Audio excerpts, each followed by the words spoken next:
warahmatullahi wabarakatuh. Selamat datang di podcast Di Balik Algoritma. Perkenalkan, nama saya Asus Surman sebagai host pada episode kali ini. Oke, kita akan membahas salah satu algoritma yang sangat populer dalam dunia teknologi, yaitu algoritma Astar. Nah, algoritma ini memiliki banyak aplikasi, mulai dari game, robotik, dan juga hingga pemecahan masalah navigasi yang lebih kompleks. Oh iya, pada kesempatan ini kita juga akan berbincang dengan narasumber yang berkompeten, yang berpengalaman di bidang ini gitu. Nah, nama dari narasumber kita yang spesial adalah Syifa Nur Khairunisa. Oke, jadi bagi kalian yang penasaran dengan bagaimana algoritma ini bekerja dan penerapannya kayak gimana, pastikan untuk tetap mendengarkan hingga akhir. Dari awal hingga akhir, dengarkanlah. Seperti lagu ya, dengarkanlah, oke? Nah, tanpa berlama-lama lagi, mari kita mulai. Sebelum itu, saya akan menjelaskan terlebih dahulu secara singkat mengenai algoritma Astar ini. Algoritma ini menjadi komponen yang penting dalam pengembangan teknologi masa kini. Tanpa algoritma yang efektif, banyak aplikasi dan sistem canggih yang tidak akan bisa berjalan dengan optimal. Salah satu algoritma yang sangat menarik untuk dibahas adalah algoritma Astar, yang dikenal karena kemampuannya dalam cari jalur yang terbaik. Nah, seperti dalam aplikasi navigasi, penggunaan game, dan lainnya. Tetapi mengapa algoritma ini begitu relevan? Apa yang membuatnya berbeda dari algoritma yang lainnya? Nah, di episode kali inilah kita akan membahas itu dengan narasumber kita. Oke, tanpa berlama-lama lagi guys, tanpa berlama-lama lagi kita undang. Ini dia narasumber kita, Syifa Nur Khairunisa.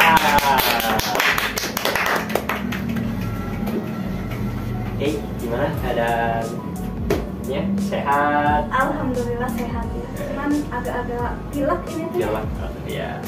Masih musim rentan flu. Kehujanan terus om. Hujanan. Apalagi kesana ya. Apalagi di tren ya. Iya. Senang sekali ya bisa mengundang Syifa Nur Khairunisa untuk berbagi pengetahuan, memberi pengalaman kepada kita, memberi pembelajaran kepada kita mengenai algoritma. Nah, pengalaman pakainya. Jadi, bagaimana sih algoritma ini bekerja? Oke, terima kasih ya untuk pertanyaannya yang kali ini. Nah, algoritma Astar ini adalah salah satu algoritma pencarian yang paling banyak digunakan. Terutama untuk mencari jalur terpendek antara dua titik dalam suatu ruang pencarian. Terus keistimewaannya dari algoritma Astar ini gimana? Jadi keistimewaannya itu adalah kemampuannya untuk mempertimbangkan dua hal utama dalam menentukan jalur terbaik, jarak yang sudah ditempuh, dan perkiraannya jarak ke tujuan gitu. Terus faktor yang digabungkan dalam fungsi evaluasi ini gimana? Nah, fungsi evaluasi yang disebut Fn sama dengan G dalam kurung N sama dengan atau tambah H dalam kurung N, di mana G dalam kurung N itu adalah biaya dari titik awal ke titik N gitu, dan H dalam kurung N adalah perkiraan biaya dari titik N ke tujuan.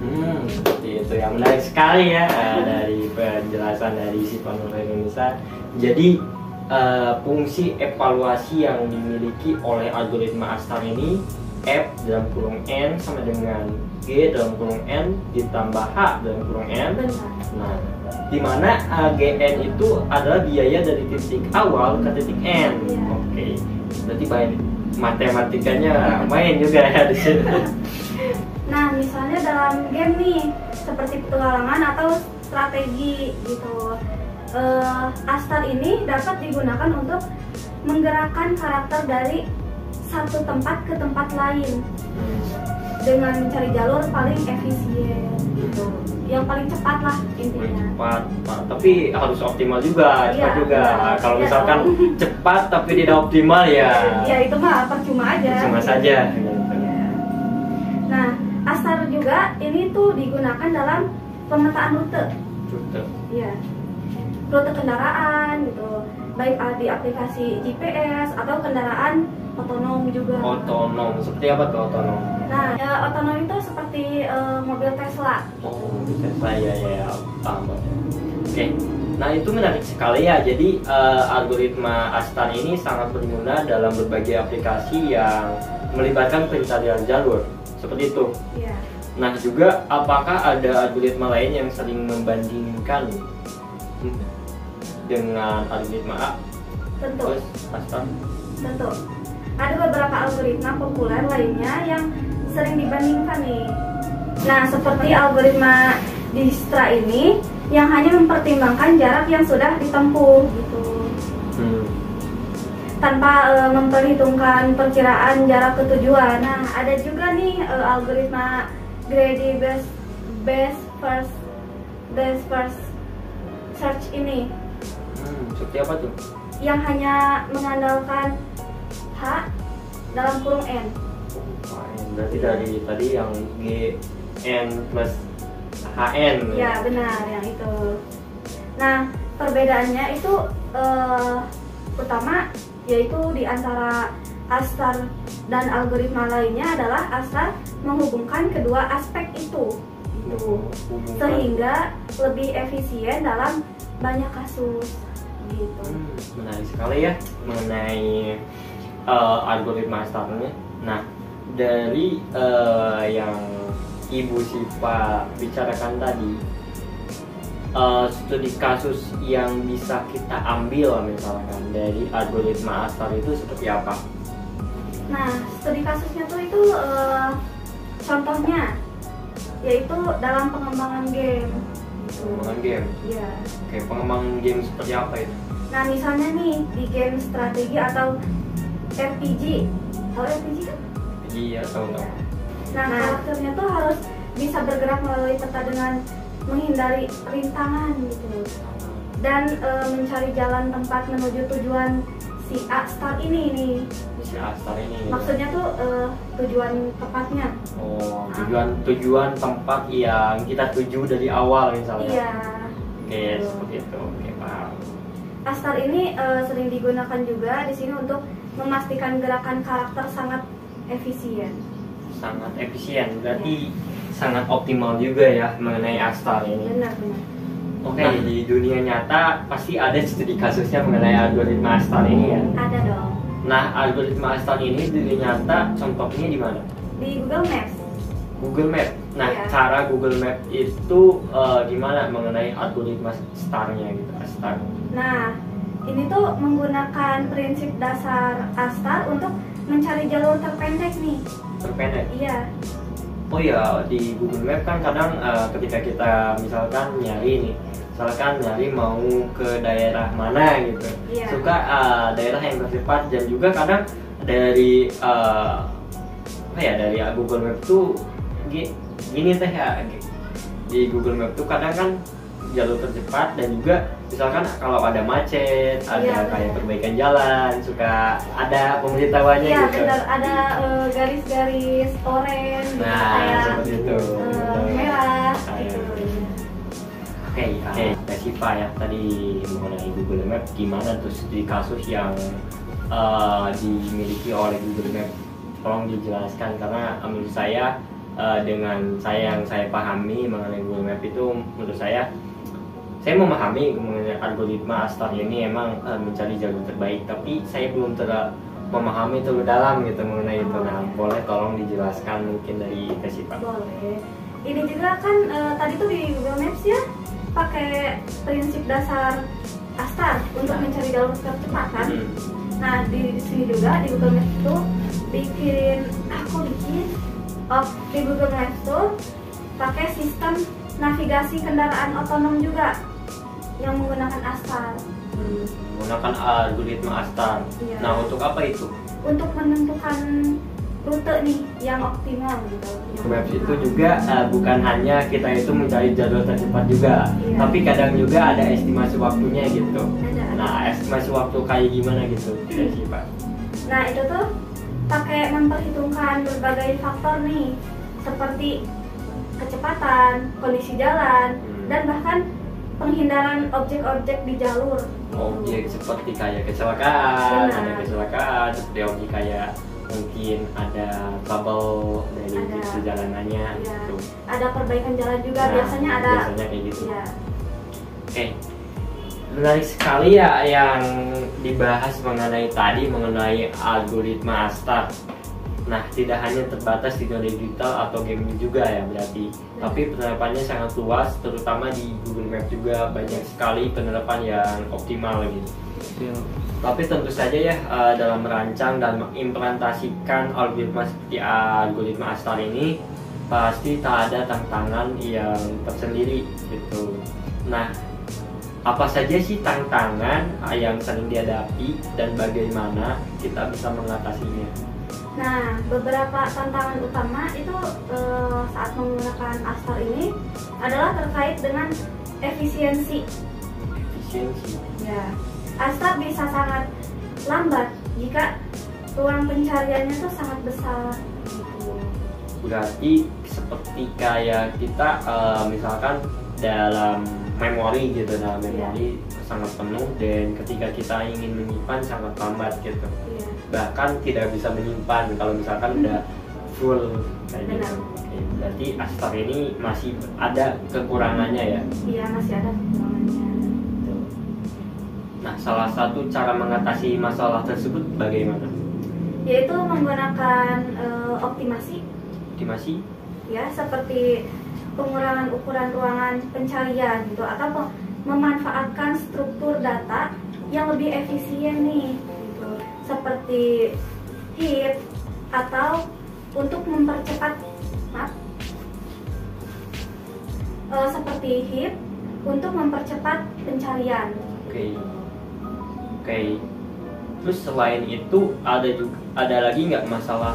Ada dengan pemilihan heuristik yang tepat untuk fungsi H dalam kurung M yang tadi, gitu. Ya, heuristik yang buruk dapat membuat Astar ini menjadi sangat tidak efisien. Tidak efisien. Ya. Jadi memilih heuristik yang tepat itu sangat penting. Oke, jadi misalkan gini ya, ketika kita memilih heuristik yang tidak tepat berarti bakalan tidak efisien. Iya. Tapi misalkan kita mencari heuristik ya benar-benar gitu, pasti ya efisien gitu, optimal. Mbak, kita sudah membahas mengenai banyaknya gitu algoritma Astar ini. Nah, tapi ada nggak sih tips dan juga praktis untuk pengembang atau pelajar yang ingin lebih mendalami mengenai algoritma Astar ini gitu? Ada. Untuk para pengembang ya, buat kalian nih atau pelajar gitu, pertama-tama pentingnya untuk memahami konsep dasar dari Astar, ya. Oke, konsep dasar ya. Kita berbalik arah lagi ke konsep dasar ya. Konsep dasar itu memang perlu ya diperhatikan oleh kita, apalagi pelajar ini, karena dimanapun apapun yang ada dasar-dasarnya harus kita pahami dulu gitu. Iya, itu sangat penting. Sangat penting. Iya. Misalkan contohnya ketika kita ngoding, berarti kita juga harus punya dasar-dasarnya terlebih dahulu gitu. Nggak bisa Benar. kita langsung ngoding yang susah-susah tanpa tahu mengenai dasar-dasarnya. Iya, apalagi tutorial di YouTube ya, jangan ya. Tutorial di YouTube bisa saja. Bisa saja. Tapi untuk yang sudah berpengalaman ngoding gitu, kayak sudah tahu dasarnya, itu dasar-dasarnya. Ya. Kalau misalkan kita nggak tahu dasar, terus kita langsung cari di YouTube mengenai ini dan kita implementasikan, kita nggak bakalan paham karena dasar-dasarnya juga belum paham gitu. Seperti itu, teman-teman. Ya. Nah, Oke, selain itu ada lagi nggak mengenai tip praktis dari tes IPA nih mengenai pengembang algoritma A untuk belajar? Ada. Kan tadi tuh ya penting untuk memahami konsep dasar dulu dari si ASTAR ini. Dan kita juga harus mencari nih algoritma pencarian yang sangat umum gitu. Secara umum maksudnya. Maaf guys ya. Ngomong. Secara umum. Iya. Nah, secara umum itu seperti apa tes IPA? Nah, banyak tutorial dan sumber daya online yang dapat membantu memahami secara kerjanya. Selain itu penting juga untuk bereksperimen gitu ya, bereksperimen dengan berbagai heuristik untuk melihat bagaimana mereka mempengaruhi kinerja nih, kinerja algoritma. Oh iya teman-teman, gini juga teman-teman. Kadang kan kita juga tahu mengenai tahu mengenai istilah kayak kita tuh tahu pengetahuannya seperti ini gitu. Ya. Tapi kita itu kebanyakan tanpa adanya kayak praktek gitu, eksperimen gitu. Oleh karena itu saya sarankan untuk teman-teman ya di sini, apapun yang kalian pelajari harus adanya praktek, harus adanya eksperimen yang kalian buat, karena 1000 kegagalan akan dibayarkan dengan 1. Benar, jangan takut untuk mencoba ya. Jangan takut untuk mencoba. Jangan takut untuk mencoba hal baru ya. Ya, benar. Jangan takut lah pokoknya. Dan yang terpenting jangan takut untuk keluar dari zona nyaman. Karena kita kebanyakan takut untuk keluar dari zona nyaman dikarenakan ya sudah nyaman dengan tempat tersebut. Belum tahu zona yang lain kan? Nah, ya. Oke. Terus juga kalau misalkan takut kita implementasi algoritma ASTAR gitu kan kita belajar nih, pasti kita itu apa sih algoritma pusing gitu. Kita juga manusia gitu kan, pusing banget kalau kita belajar algoritma ASTAR, apalagi algoritma ini nyambungnya dengan MTK gitu kan. MTK pelajaran yang sangat menarik. Sangat menarik untuk dipelajari ya. Nah, itu implementasi dari algoritma itu untuk tidak takut gimana? Untuk tidak takut?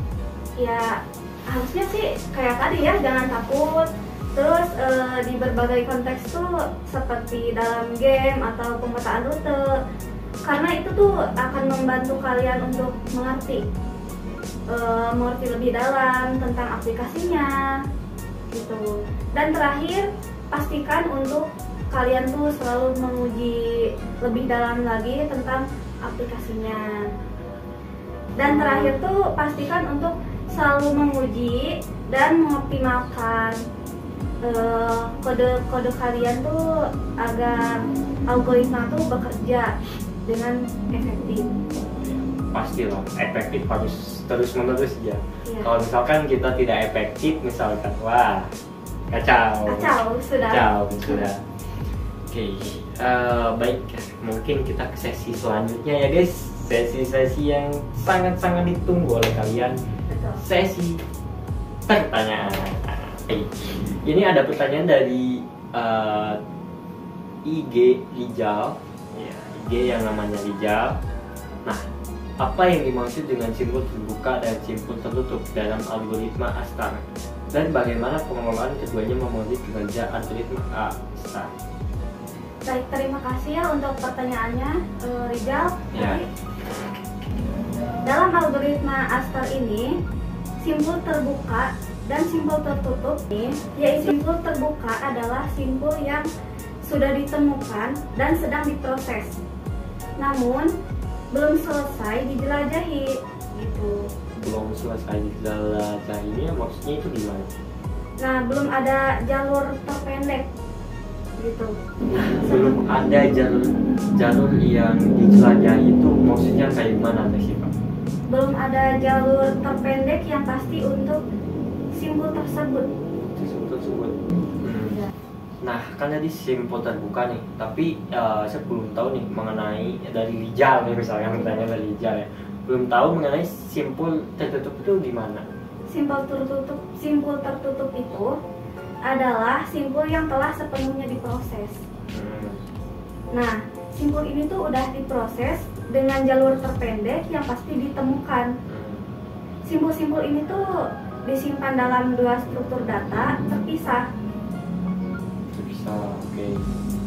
Ada yang pertama adalah open list dan yang kedua adalah closed list.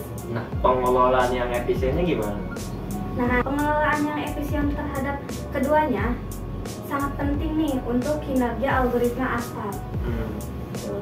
Simpul yang berada di open list perlu dievaluasi dan dipilih berdasarkan nilai F dalam kurung N yang tadi. Oke, yang tadi berarti yang F dalam kurung N sama dengan G dalam kurung N ditambah A dalam kurung N, seperti itu.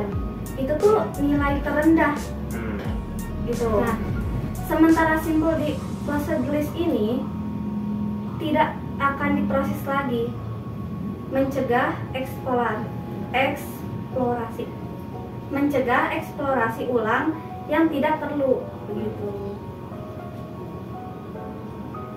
Pengelolaan ini tuh meminimalkan perhitungan ulang dan mempercepat pencarian solusi optimal. Terus kalau misalkan implementasinya itu tidak efisien gimana? Nah, misalnya dengan menggunakan array yang tidak terurut, gitu, dapat menyebabkan penurunan kinerja yang signifikan. Itu ya. Oke, jadi seperti itu Mas Rijal gitu ya dari IG yang tadi ngomongin. Jadi dapat disimpulkan bahwa simpul terbuka dan simpul tertutup tuh ya sangat signifikan kinerjanya. Oke, Teh Pak, ini ada pertanyaan lagi ya dari Ristanto dari komen IG. Nah, apa sih perbedaan antara algoritma ASTAR dan algoritma Dijkstra dalam konteks pencarian jalur? Baik, terima kasih untuk pertanyaannya Ristanto. Nah, saya akan menjelaskan di Dijkstra ini ya. Iya, seperti apa tuh? Dijkstra adalah algoritma pencarian jalur terpendek yang hanya mengandalkan biaya perjalanan dari titik awal ke titik saat ini, seperti dalam kurung G dalam kurung N. Berarti perbedaannya rumus lagi nih, nama lagi rumus nih. Rumus-rumus lagi yang tadi. Rumus lagi. Iya. Dijkstra mengeksplorasi semua jalur dengan biaya terendah tanpa mempertimbangkan tujuan akhir, sehingga cocok untuk graf yang tidak memiliki informasi tujuan atau graf yang tidak dapat diprediksi. Oh, seperti itu. Jadi ada istilah itu sangat berbeda sekali sama dengan algoritma ASTAR. Kalau algoritma ASTAR kan kita memiliki tujuan ya, adanya pemilihan tujuan. Tapi kalau dari Dijkstra itu tidak ada mempertimbangkan tujuan akhir gitu. Betul. Seperti itu. Oke, terus algoritma ASTAR di sisi lain gimana? Algoritma ASTAR di sisi lain itu menghubungkan biaya perjalanan aktual, rumus yang tadi, dalam kurung G dalam kurung N, dengan perkiraan biaya menuju tujuan H dalam kurung N, gitu. Menggunakan fungsi heuristik yang tadi. Dengan ini, algoritma ASTAR lebih efisien dalam mencari jalur terpendek karena mengarahkan pencarian ke arah tujuan. Nah, mengurangi ruang pencarian yang perlu dieksploitasi. Nah, secara umum nih dari algoritma ASTAR dan juga Dijkstra itu gimana? Nah, secara umum algoritma ASTAR ini lebih efisien dibandingkan Dijkstra dalam banyak kasus. Terutama ketika ada informasi tentang tujuan dan heuristik yang baik digunakan. Oke, seperti itu Kak Ristanto. Jadi yang tadi dibahas oleh Sipa mengenai perbedaan antara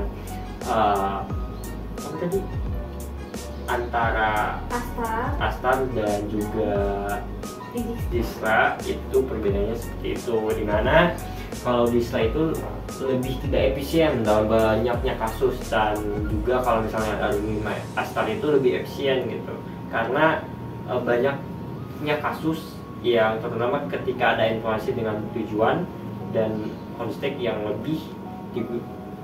lebih bisa efisien gitu.